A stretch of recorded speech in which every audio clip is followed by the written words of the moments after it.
Welcome to Brain Event. We are delighted to be joined by Nicholas Baima. We're going to be talking about video games as part of our two-part series on why it's okay to play video games. Our first episode was with his co-author, Sarah, and we discussed some of the alleged dangers of gaming, like video game addiction. And Nick is going to be telling us about some of the virtues. Would you like to start with a thought experiment? So imagine two people randomly meet playing the video game Destiny 2, which is my favorite game. And while they're playing, they start using the voice chat feature to better communicate. Now, these players kind of hit it off and they decide to play again. And soon they start to play on a regular basis, right? So they're up to playing 3 times a week for at least an hour. While they never meet in person, they share all sorts of personal information with each other, really enjoy making each other laugh in the game. Now, with respect to the game, they help each other achieve difficult objectives. And with respect to life, they too help each other talk through various life issues. And I think the scenario raises 3 questions. So, are these two people actually friends? Does a lack of bodily interaction detract from their friendship? And are they becoming better people through this exchange? It's a nice thought experiment, Nick. So something I brought up with your co-host, Sarah, was that I think that the physical presence or absence is important. So to me, it seems like if two people never meet in person, that means there's a different kind of relationship to if they do regularly meet in person. I mean, I say that while we have this conversation not in person, and we've hosted a lot of people on this show not in person. And I think Mark would agree with me. We see some of those people, some of the guests who've been on our show as friends. But recently I had the opportunity to meet one of the people who's been on our show many times, one of the guests, Travis Timmerman, because I was in New York and I met him there. And it was a distinct experience to seeing him through the show. It feels to me like physical presence does add something, and without it, there is something missing. Let's start here. See, like the basic question. So, can two people form friendships, like genuine friendships, without ever meeting each other? So there's that. Then there's like this further question, whether there's still something missing. What do you guys think? I mean, based on the show, I imagine, but we can see each other. Imagine we never saw each other, but we did this regularly. We would surely be friends, right? Well, one of the great essays on the nature of friendship is written between J.M. Coetzee and Paul Auster in a collection of letters between the two of them. And they meditate on what their friendship is like. And you get the sense as the letters go on that they almost never get to see each other in person, and that they are writing to each other, not seeing each other over some kind of video messaging system. But there is definitely a warmth and intensity and a mutual respect, the kinds of things that we accept from friendships. So I don't think it's a necessary feature, but it does seem to be a good making one to be in person. I also went to New York to go and see a bunch of the guests from our show, and my feeling was I'd been licking sweets with the candy wrapper still on until I got to see them in person. That there's something about that kinship of being able to give each other a hug, but there was definitely a very firm foundation in place before we saw each other. So I think there is something about friendship that benefits from proximity. Maybe not always. Maybe there's something to be said for having this bond with someone that's partly imagined. I mean, you can imagine in the Destiny case that you never even know what they look like, that you don't know what their age is or their sex. Maybe you're just typing to each other. And because of that, you can imagine this person in an idealized fashion that might enhance the friendship in a way that if you had to spend time in their physical presence, it might detract. Like one of the things we do in the book is we defend gaming by drawing upon like ancient ethical theory. So like we're not going to go through the details of Aristotle's accounts, but very quickly, friendship involves like friendly feelings towards each other, and it's mutually recognized. And that involves like goodwill and the sharing of pleasure and pain with each other, and all that kind of stuff, right? That's like the basic core of a friendship. And then for Aristotle, there's the perfect friendship, which is the friendship of virtue.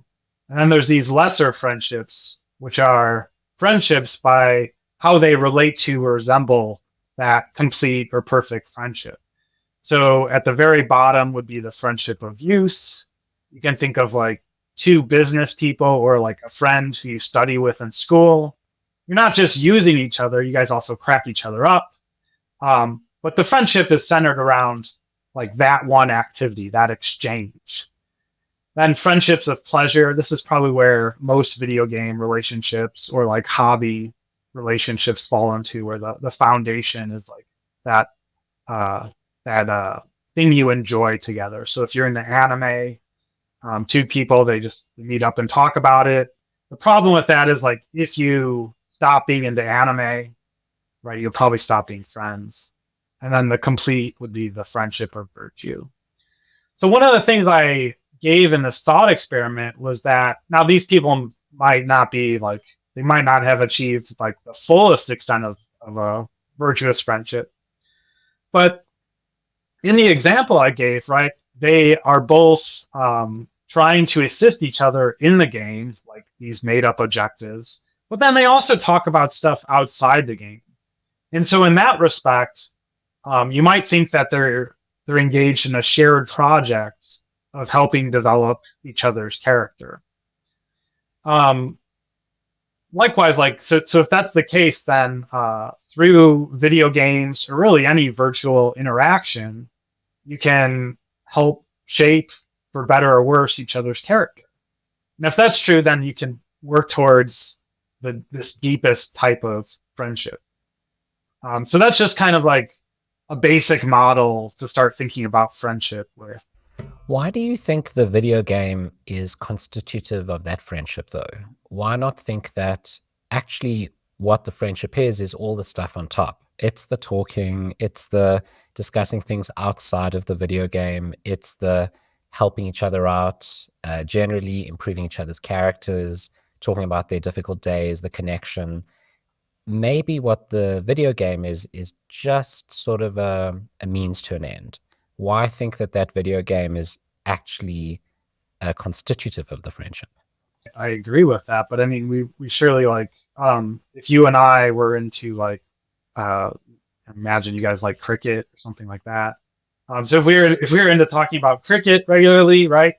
Like that's just an aspect of our friendship. But like, if this is going to be not just the friendship of pleasure, it's going to have to be centered around like us. And but that doesn't mean like, surely we still do stuff together, right? Like the people who you are like deepest friends with, I hope you guys like have pastimes where you enjoy each other's presence doing something, not just being there, right?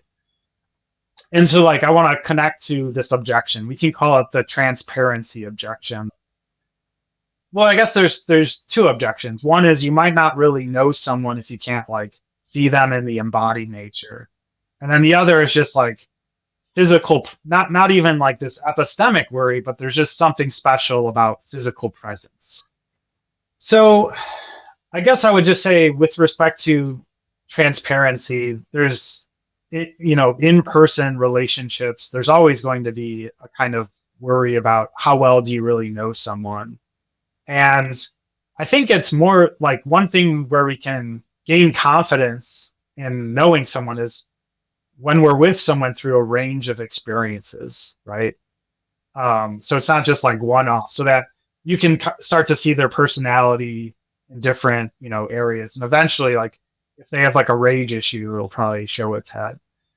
I think the same is true with gaming. Obviously that's limited, but like you do, if you're like invested in a project together in gaming and you do something difficult, like I know my brother's going to be like prone to talking about himself too much or prone to blaming others, right?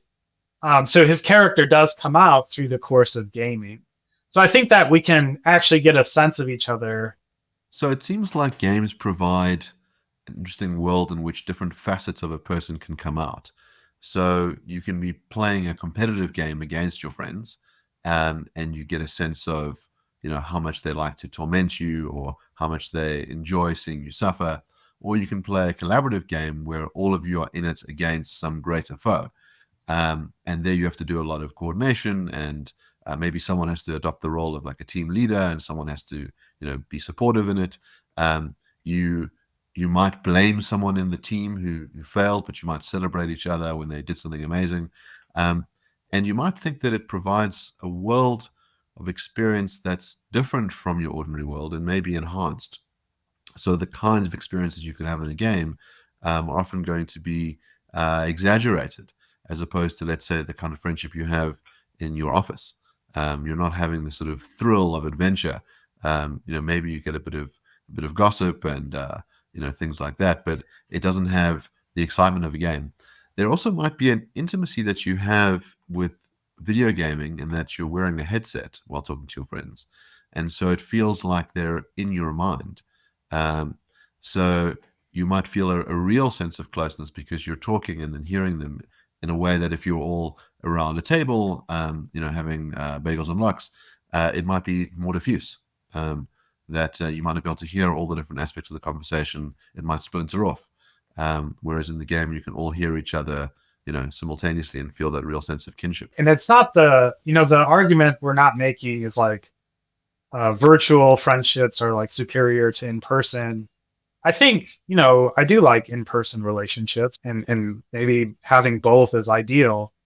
But I think what you point out is that there are some like special things that come out through gaming. And the reason why it's like, I mean, it could be like other activities online, but I do like the idea that so if you're like if you're like an absolute gamer, you probably are playing games where there's like difficult objectives or like a shared pursuit that goes on over time.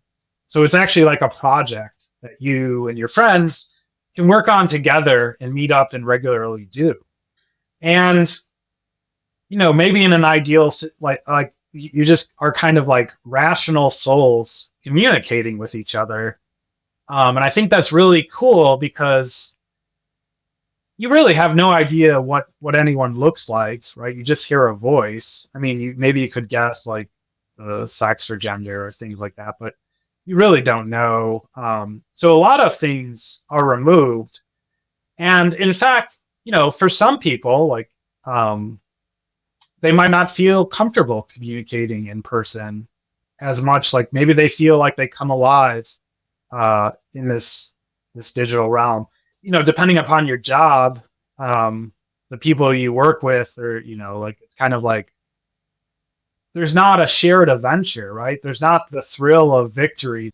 Um, like I remember, like I used to play with my cousin regularly, and I still have like memories of I should have went to bed and we were up at like 2 a.m. during the week trying to complete something, and then we finally did.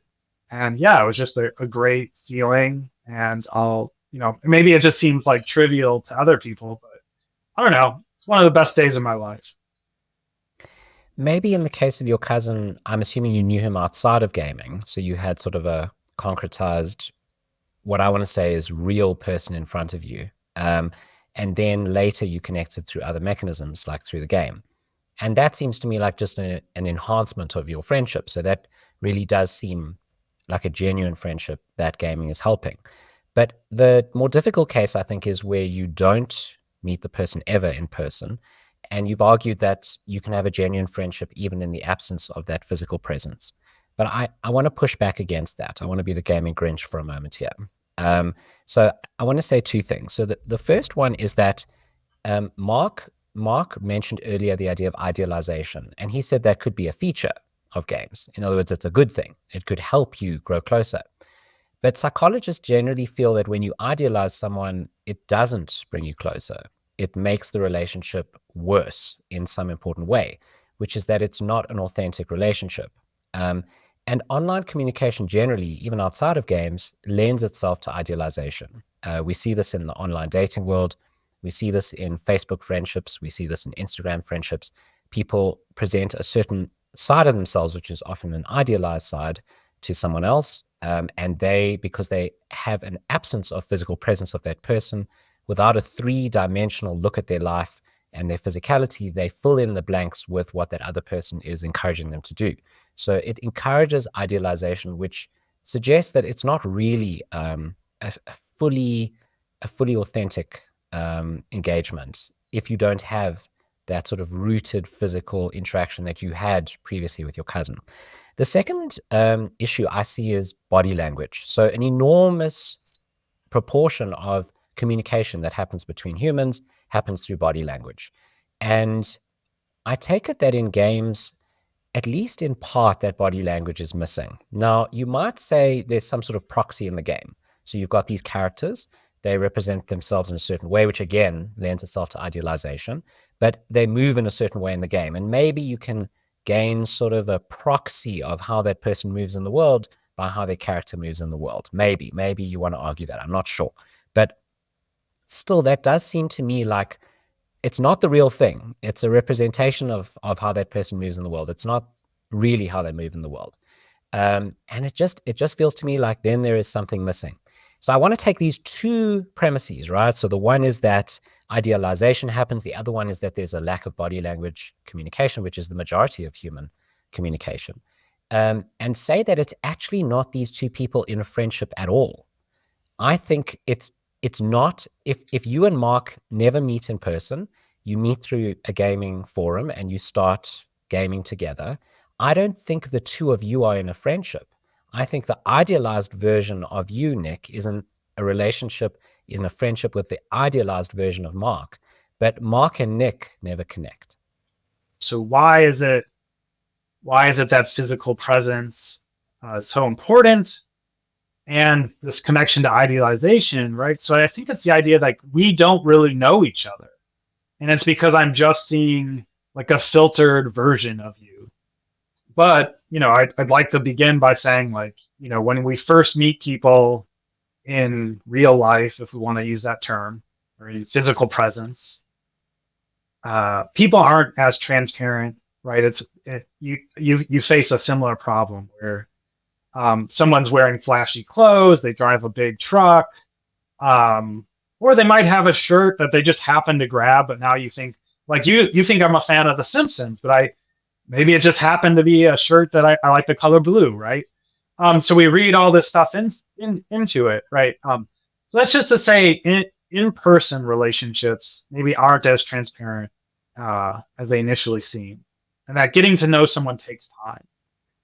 So that's like one response. The second is like, I think that's why it's important. Like if we're going to count these as genuine friendships, it doesn't just have to be gaming, but there has to be, I think, having a shared pursuit where you actually will face adversity, and where there's like a range of emotions to experience. And so in that initial thought experiment, right, it wasn't like that detailed, but it's both, you face both difficulties in game, and then like, I come home and I'm like, I lost my job today. And now we're not talking about the game, we're talking about that, right? I could be making all of this up.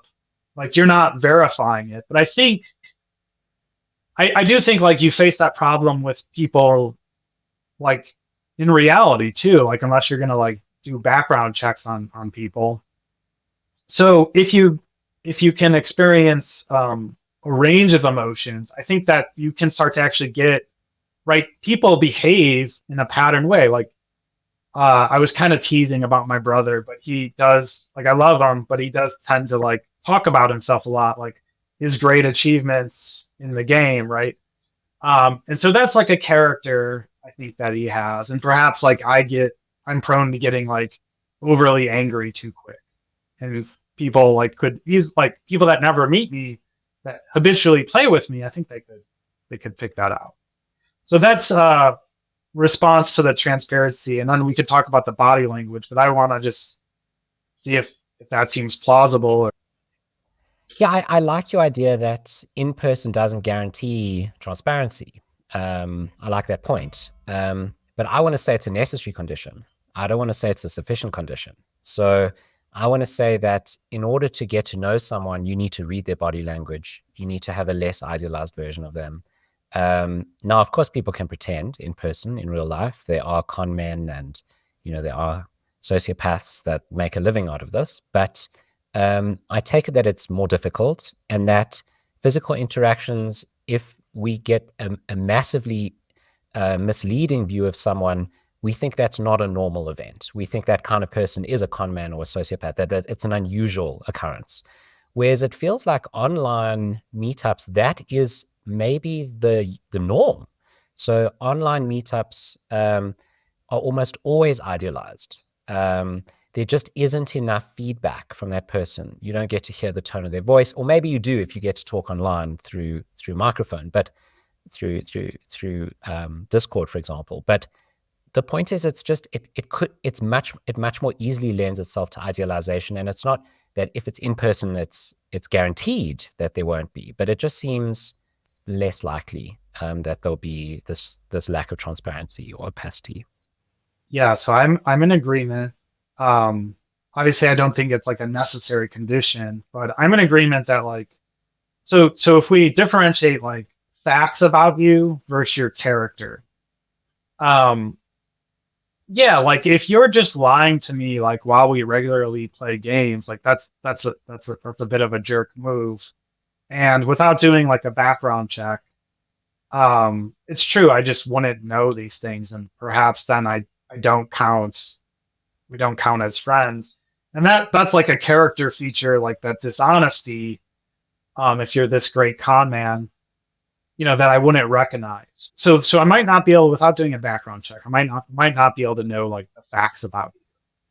But I do think I would maintain that I can like broad chunks of character, like whether you have an ego, whether you get angry, whether you're really kind to like. So say there's a new player, like how do you interact with them? If we've been doing this for years, I mean, I think that there would be a range where I could, if someone was like, describe, play it, like, give them his name, like his gamer tag, Soda Pop 2, describe him, like, I could tell you, like, his character. And so, in the Aristotelian sense, if our character is what we are fundamentally, then, like, I've kind of, like, sifted through the nonsense of, like, whether you live here or there or have this job, and I've gotten to the essence of who you are. So I want to give you a case. Imagine that you've got a group of actors who are in a play together for a period of time, and they spend most of their time in character. So they're playing villains or lovers or whatever it is, a whole range of different things.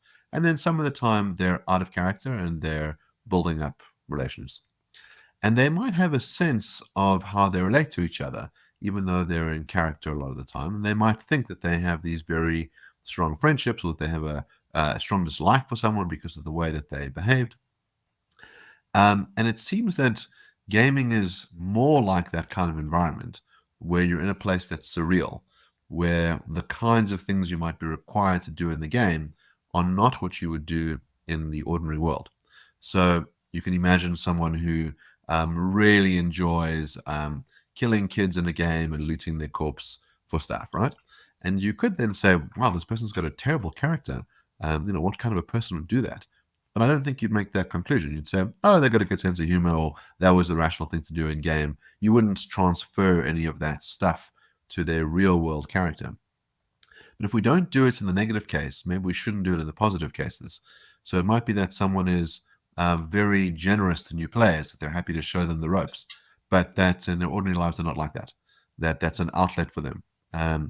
And so there's a sense in which to know someone fully requires exposure to them in a range of different cases. So you might think, for example, to know someone well is to spend time with them in a variety of spaces, like travel, for example. So you could have a certain kind of friendship where you see each other for coffee and you talk about your kids, and then you go on a holiday with each other's families for 2 weeks. And then suddenly you don't like each other so much because you see how they actually raise their children, what they're like in situations of conflict. It might be very unpleasant. And so in the gaming case, because you're both playing the game out of a sense of pleasure seeking, um, you're going to be having fun playing the game anyway. And so this other person is in addition to the fun. Um, whereas if you were doing something a bit more challenging together, going through real hardships together, then you could have this deeper sense of friendship. So there's an argument that the game can only go so far. And you might think that one of the reasons why gaming with people is particularly enjoyable if you know them in advance is that it's opening up a different facet. So, let's say you had a familiar relationship with your cousin and you got to see him in a family setting, but then you went gaming together. You say, "Wow, I didn't know that Timmy, was, had all these amazing skills and had this whole other side to him that I hadn't seen before." So we might think that good friendships are about shining a light on a diamond where, more and more things kind of come out. Some of them good, some of them bad, and gaming is one of those ways that introduces us to someone. But if it's the only way in which you interact, it might be shallow. So it is likely the case, right? We might separate like mere social interactions online, and then also like you might say like you have associates online where they might not quite qualify as friendships, but then there's and maybe like get along, but it's not like your favorite person. But then there's going to be like, the people who you regularly play with, you really like playing with. And when they tell you something great, like you feel happy for them. And when they tell you something sad, you feel sad for them.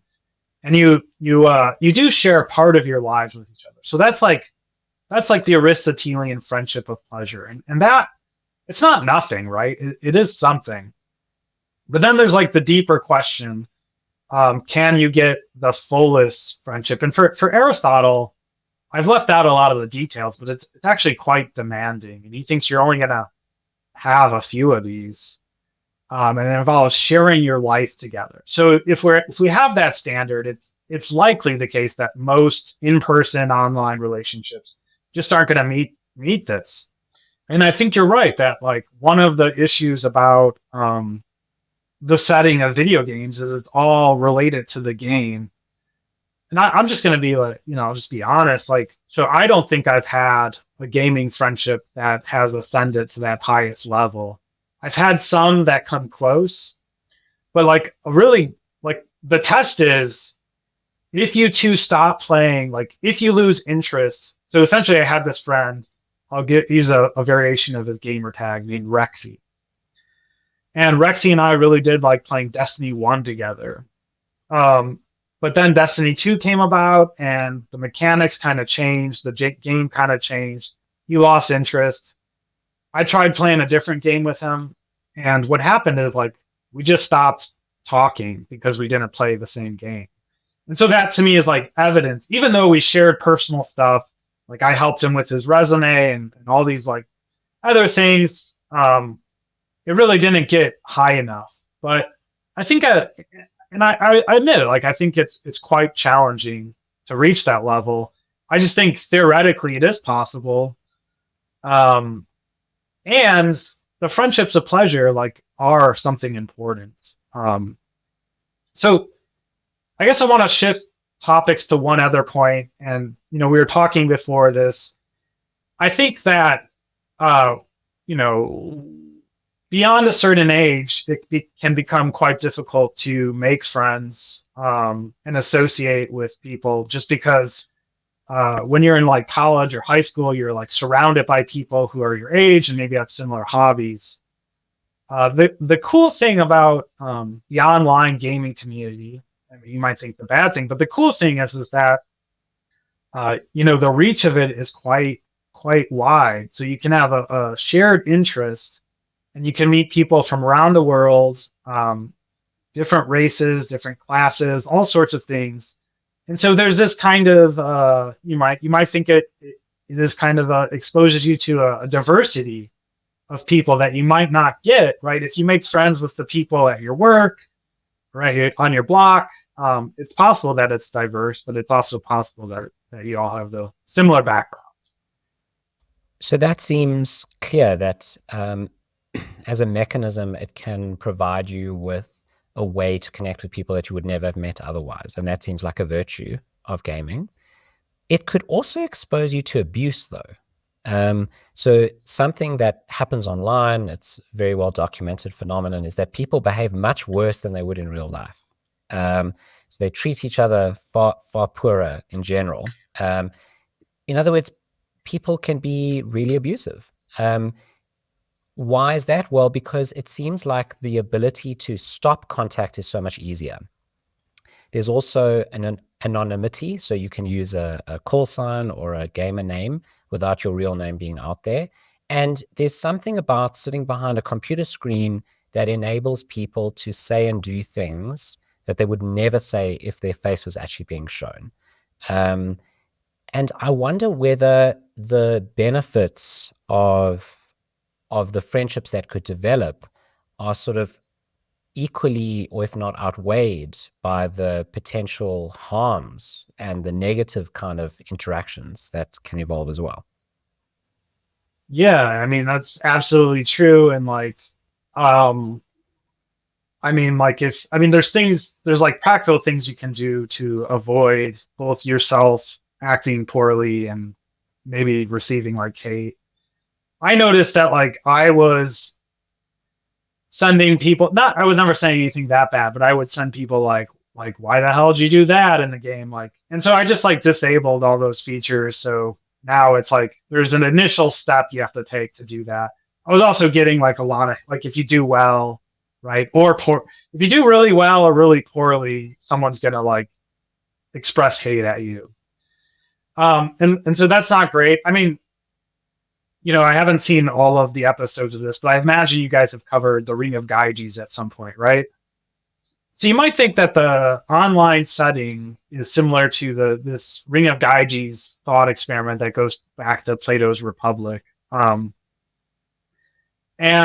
the question there is, I think, if you have this like invisible ring, you know, the power to commit crimes and to do injustice without getting caught, what would you do? And if it's true that online gaming presents us with a Ring of Gyges type situation, right, where you can essentially be like invisible, you can do wrong without really, depending on how bad it is, really not be held accountable. So that's the kind of scenario. But if you still like act in a kind and decent way, isn't that a real test of your character? Like, so that you might say like, well, it's a dangerous situation, but on the other hand, you might think, it's actually a great environment for developing your character. So Jason and I spend a lot of time with two very close friends of ours, Brad and Yuri, playing board games. So we're seeing each other physically, and we tend to play a different game every time. And it's an interesting thing to bond over, really, the idea of learning a game together, of understanding game mechanics, as opposed to being immersed in the world of a particular game. So you've given us the example of playing something like Destiny 2, which friends of mine play, and I gather is, you know, the kind of thing that you can spend hundreds of hours doing, that you're building up a character, that you're exploring the world, you're going on missions. Do you think that the nature of the game that you play would have an effect on the kind of friendship you can build? You know, and as a matter of theory, it probably, they could all, I mean, it's just, they probably all can equally well develop friendships, but it is probably the case that there are games where like they're like poorly designed such that they can lead to conflict, which can make we're moving beyond like friendship just to talk about like good social interactions versus bad social interactions. And some of those are going to be just, you know, I don't want to put it all on the game designers, but some of them are design flaws. Like, so the situation you described, right, is you guys all come together and you learn the game together.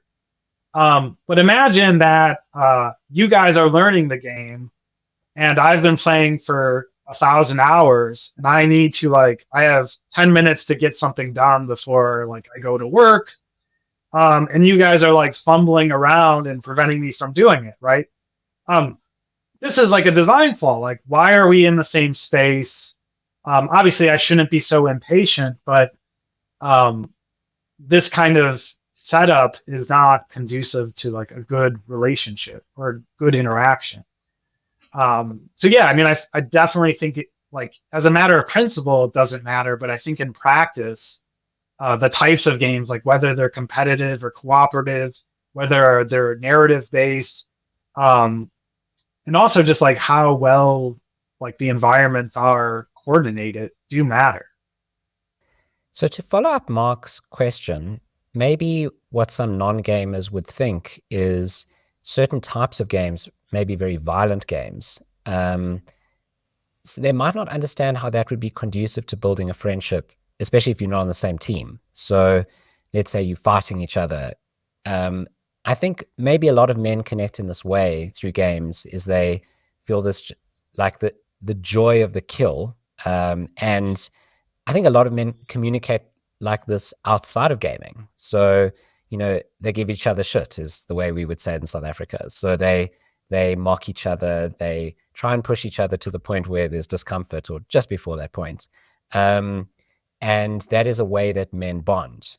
To non-gamers that, and maybe to women generally, that might seem quite odd. And so maybe gaming really is quite a masculine-oriented enterprise for building friendship. Well, I hope that's not true. I definitely think that there is a problem, you know, with these social spaces not being open to women, and or even if you're like younger, and so there's a whole host of issues that bad culture, things like that. But I do want to say, like, in terms of like facts, uh, so like the amount of, I believe this is in terms of like America, the amount of like, it's something, I can't remember the exact statistics, but it's like just over of a certain age. It's like the gamer base is like just over 50% male, and just under 50% is female, or people that identify that way. Now, what qualifies as a gamer in those statistics? I think it's a very low threshold. Like, I think it's maybe you played a game, and I think that there's the other issue is like what counts as the games that make you a gamer are often like these kind of we'll call like masculine games, and maybe like mobile games aren't like aren't the games of gamers, and so there's this kind of like bias um, as which makes it seem more masculine than it is. I guess I just want to ask you guys a question about your thoughts. So I think of one way to think of gaming is to think about it as a character cultivating activity, and to put it in the category of something like music or sports. So we think that, so at least in America, it's like we accept that when, one way to develop character is through these kind of activities of maybe learning an instrument or being on a team or even playing like a pickup game of basketball. Like, it's not just about developing your body, it's also about developing your mind. And you might think that gaming fits into that category. Yeah, it does strike me that gaming provides you with an opportunity to develop yourself in various ways. I I suppose it does seem to depend on the nature of the game, though. So if you're doing something quite mindless, let's say a game entirely of chance. So I often think that games sit on a spectrum between skill and chance. So snakes and ladders, there are no choices to be made. You roll a dice and you go up and down depending on random chance. Chess, there is no chance at all. It's entirely a matter of skill. And that games are going to sit somewhere on the spectrum about how much it has to do with chance and how much to do with skill.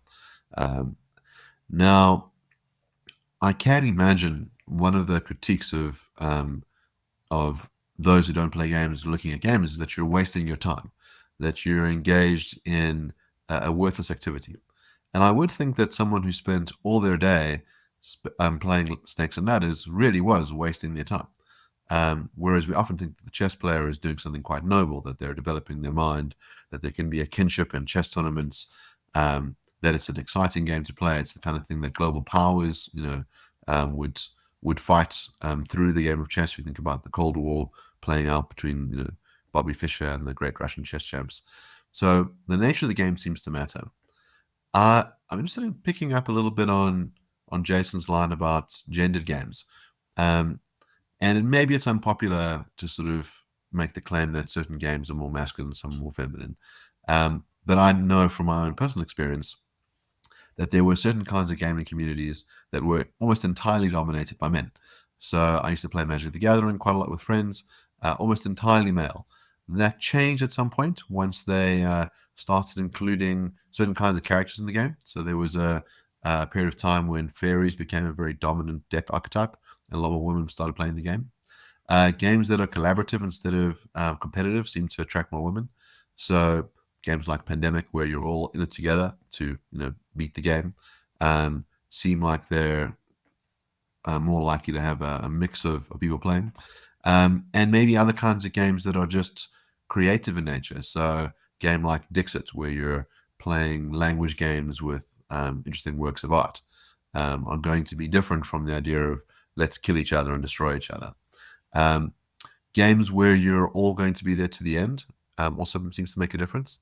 So some games require player elimination, which means that you sit on the margins for a long time while you watch your friends play the game. Modern games try and keep everyone there to the end and add a bit of mystique as well. So it's not clear who's winning. You have a point salad kind of method so that you only really work it out at the end, which keeps you all equally invested. And I think you're right to point a little bit at game mechanics playing a role in terms of how enjoyable they are, but also what kinds of character traits they're going to inculcate in people. So if the game is continually frustrating you, it might bring out the worst in people. Whereas a game that's giving you little puzzles that you can solve together, or giving you moments of delight, you're going to see the best in each other. Yeah, absolutely. I mean, you could have a game, and this is real, right? You could have a game where you give everyone who's playing, like, they'll get a reward if they cheat, if they kill this one guy, or like, let's just say it's something nice, they go talk to this one guy in this area. And then it turns out that only one person can do it at a time. And so you could presumably, like, if you want to get this objective accomplished, you're essentially now in competition with everyone. So it's just like poorly designed, right? Something that could have been, if you could easily fix that, and it would be a better social game. I think the other type of game, perhaps that is more feminine, would be something like cozy games or certain simulators. Just so everyone knows what those would be. Like, one game is like unpacking, and then there's also, I'm trying to think of, there's simulator games where, like, if you wanted to simulate cutting grass or like driving a truck. I'm not sure why people enjoy these games. I mean, that's an interesting subject in itself, but those are what some people enjoy, right? And so you might think like like Sims or Minecraft, like each kind of will pick out a different demographic. And then one thing we didn't talk about or mention is also like the inclusion of more female and perhaps diverse characters, even if they're of like a made up alien race or something, right? That perhaps could have an effect. And I think that's been something we see more as like them being different people being represented in games. And that's also a cause of a great deal of backlash, right? Of gaming toxicity at its worst. I guess like the one question that one thing that you mentioned was wasting time, right? So it is an interesting question. Like, even if one is doing something like highly skilled, but let's say they do it all day and like they don't have to work, they're independently wealthy. Are they wasting time, right? So, and then you can even think like, imagine that I just read philosophy all day. Does that constitute a waste of time?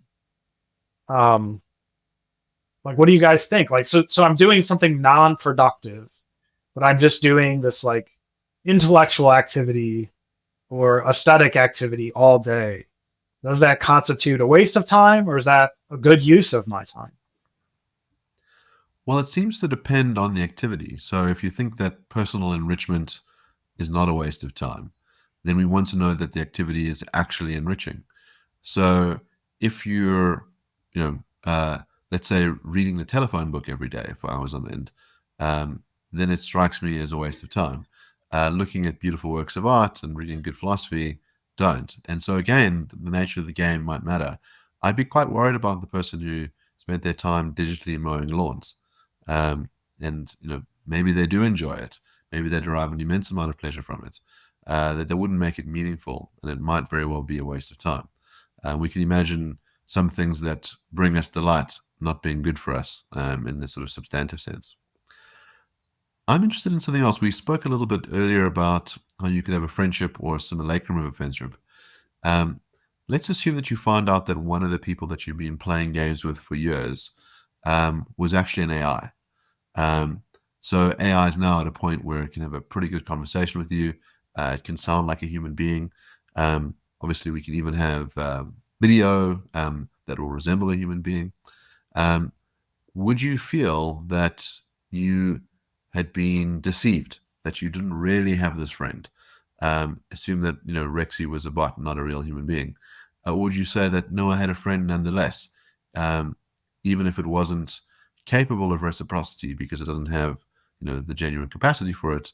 I felt all the things that I felt, and I had this conversation with him, and I feel enriched by my time with this being. It gets into like tricky questions. So like they don't. We're saying like they don't actually have thoughts or any feelings in this kind of scenario. It's just in that case, unfortunately, I'm not saying I had a bad experience, but unfortunately, I don't think I have a friend, right? Because, well, I honestly don't know, but I mean, I think in terms of the Aristotelian model, there has to be mutual feelings there and thoughts, and if that's not there, then it wouldn't qualify. I wouldn't say it's worthless though. I would feel bad that I did get deceived. Um, I don't think Rexy was like that though. So this was a few years ago, so the technology wasn't It's there. interesting, as you say, you could draw a distinction between whether you had a genuine friendship or whether the interaction was worthwhile. And it might be that, you say, because it's not reciprocal by nature, it cannot be a friendship, but was worthwhile nonetheless. In the same way that you might think that having an idealized relationship with a fictional character might be worthwhile. That you could imagine yourself being friends with someone like Holden Caulfield from Catcher in the Rye, that you could build it up in your mind and feel that there was meaningful and substantive, while knowing, of course, that Holden is but ink on a page. Related to that is like how we relate to non-playable characters, right? Um, like what is our relationship to them? Like, and also like sometimes in some games you'll have like a companion animal that's always with you. Some people do feel emotionally attached to these companion animals. Um, and yeah, I do think I don't think that they count as friendships. I mean, I guess I have to think more about that, but they wouldn't count in the Aristotelian model. I guess I'm more confident. Like it is strange in Destiny, and there's a character named Shax, and he hosts like the PvP events. And while you play, he like cheers you on or even shames you. And it is weird, like hearing his voice does inspire me, even though it doesn't make any sense, right? Like, why do I want to impress Shaq so much? But I do, and that makes me feel really good when he praises me. And I think I'm not alone in that. I talk, talk to other people, and they love hearing Shaqs get excited for them. So what is going on there? I'm not sure. It's definitely not the same as if like my in-person family member were cheering me on, and I think it's because it's just not that. I don't think it has the intelligence, right? It's just following a pattern. Well, Nick, it's been an absolutely marvelous conversation. I'm glad that we managed to cover so much territory. I've been wanting to do an episode on the nature of friendship for a very long time, so I'm glad we got to talk about that in some detail. Well, thank you for having me. It was a lot of fun.